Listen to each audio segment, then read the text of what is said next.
Hi everybody, and welcome to another episode of Average Joe's 3D. I'm your host Fergie, and today we're going to talk about projects. I've done quite a few projects for people.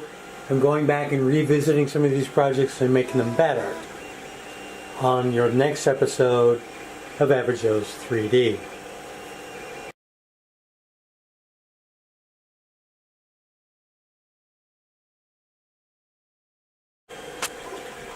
So the first project I want to talk about is Mercy. This is from the video game Overwatch. A good friend of mine, her daughter is totally into Mercy. So before Christmas, back in November, I printed out Mercy. She was small. She was only about 100 millimeters. The detail was not very good, and I had a heck of a time filling and painting it, but I did make it through. Now, recently, I got a notification on my mini factory that they had Mercy available. She was printed not only in full scale, but she would be printed in parts as well. Now, the important thing about being printed out in parts is that I wanted to be able to print it out on my Ender 2 at a good size. And this should be just about 200 millimeters when I glue all the parts together. Also being in parts, it makes it easier to paint each part without other parts getting in the way, and then of course just gluing it all together. Now the big thing, this is all printed in 3D Solutex, just plain white, and I wanted something special, so I wanted to do the wings that you see that are here in that same yellow color on the white background, because that's how it is in the game, and I thought it would look great. So I ordered some very light translucent yellow by Gizmo Dorks on Amazon. Wasn't very expensive, not a brand I'd heard before, but I was willing to take the chance. And so on the Ender 2, I printed them out with large honeycombs. Let me just bring you a little closer here.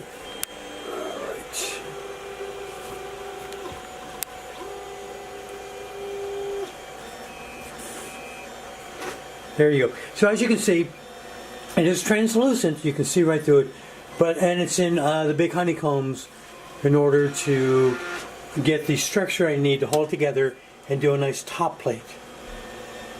But when I held it up to the light, I really didn't like the look. So I decided, I use smaller honeycombs, still give me the structure I want, still translucent, but the smaller honeycombs might be less noticeable than the larger honeycombs. And I was right.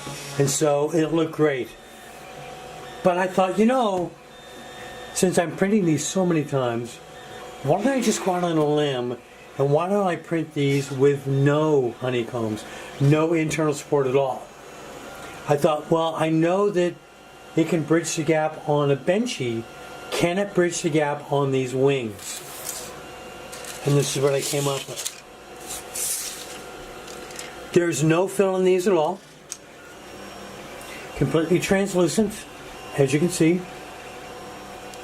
And the finish is great. So, when you're printing something out and you want it to be really good, don't be afraid to just go out on a limb and print it twice. Try a different effect. See what can happen. This I didn't expect to work at all, and yet it worked great.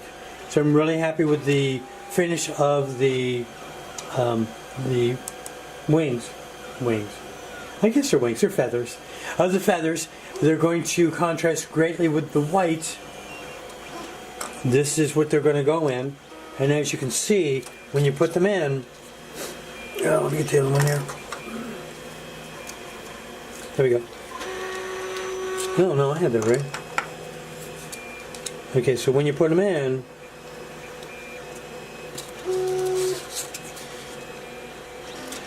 they're just the effect I was looking for. Come here, you.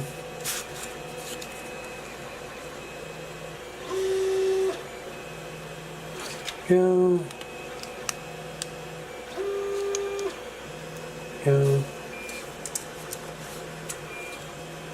And there we go.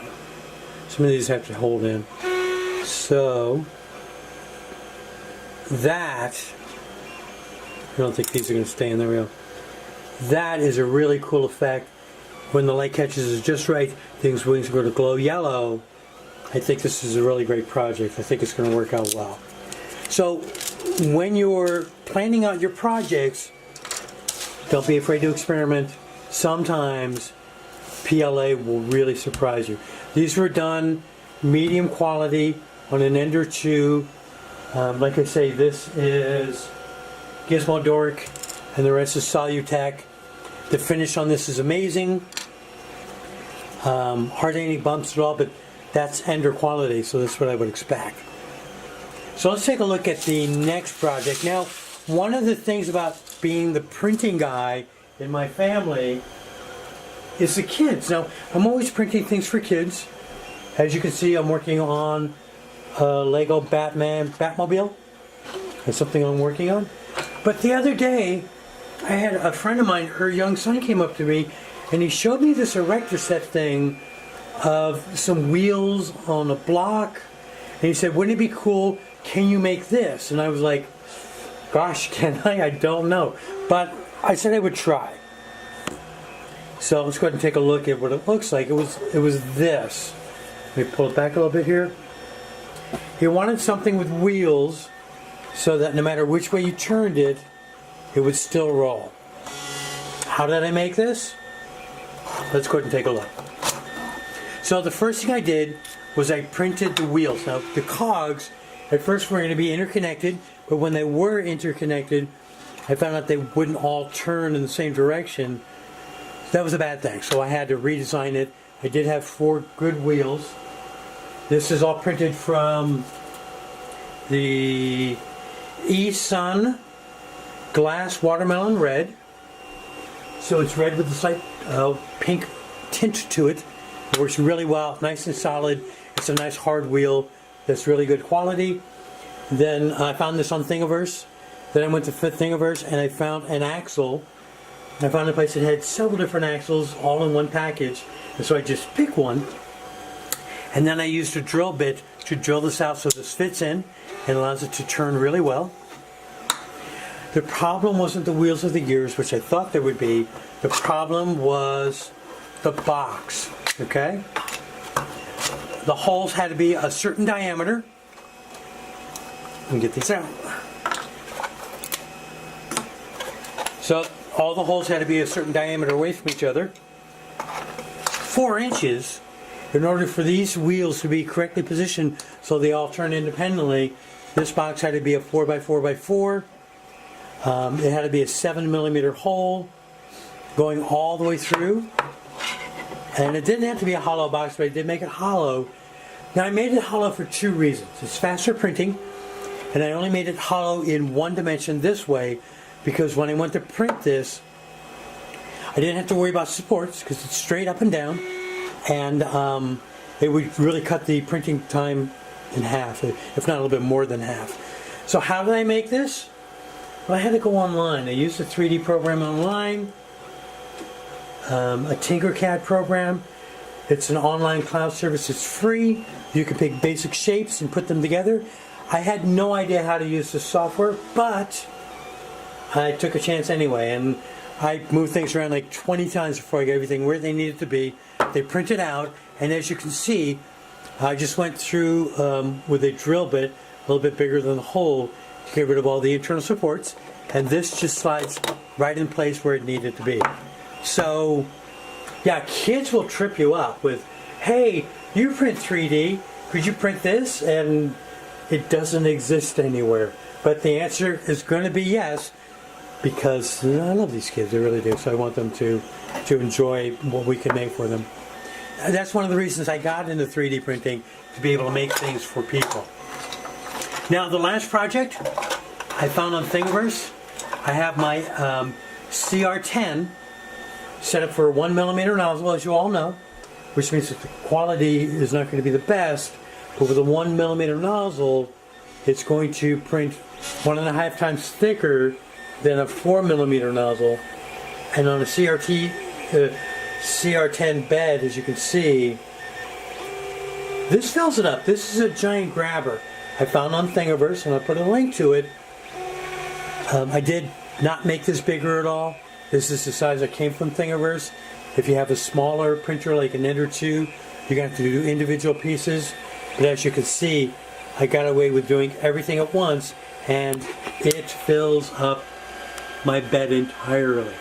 So I'm really excited to see how this comes out. And I will print the completed grabber, robot grabber, on my next episode. So, on today's episode, we talked about projects. I got 3 projects going on right now. Updates to projects that I've done before, like the Overwatch Mercy, and projects that I'm coming up with myself. I never thought when I first got into 3D printing I would be CADing, and making up my own things, my own designs. But as you can see, once you start 3D printing, you go down the rabbit hole and do things you never thought you would before, which makes this whole community and whole 3D printing lifestyle really enjoyable, because you're always doing something new or seeing something on YouTube that's new as well. To end this episode, I do want to thank all of my subscribers. I have 21 subscribers now, which is amazing. I thank each and every single one of you for subscribing, following, and enjoying my 3D printing videos. I don't do this to make money. Everything you see here is things that I've actually bought and paid for. But you know what? Even if nobody watched or subscribed, and I don't make any money off any of this, I would still be buying filament. I would still be printing, because I just enjoy it that much. And I want you to enjoy it too. So I hope you enjoyed this video today on this episode of Average Joe's 3D. As always, subscribe if you want to catch more of things like this and unboxing and technical stuff. And you guys have a great day.